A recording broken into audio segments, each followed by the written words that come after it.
Saudara, menjelang pelaksanaan Pilkada serentak, Kepolisian Polres Aceh Utara menggelar razia malam hari dan patroli gabungan guna mencegah peredaran senjata tajam dan senjata api ilegal untuk memastikan situasi keamanan dan ketertiban tetap kondusif.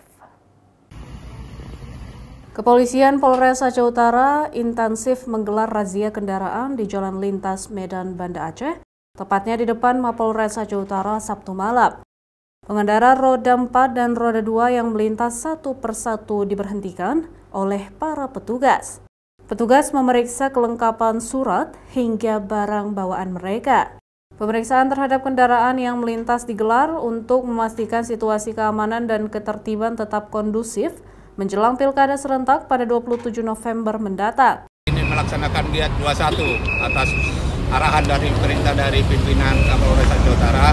Jadi kita akan melaksanakan Giat Polres Aceh Utara, kita melaksanakan Giat 21 setiap malam dengan jam-jam berbeda-beda sesuai dengan petunjuk dari Polda. Jadi tujuan kita untuk melaksanakan razia ini untuk menjaga situasi kondusif di Aceh Utara dalam menjelang Pilkada serentak.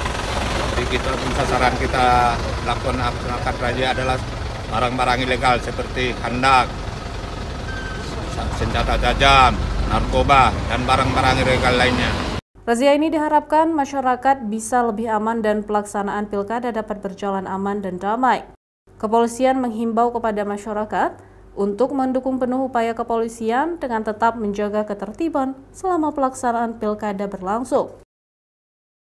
Zikri Maulana, Kompas TV, Aceh Utara.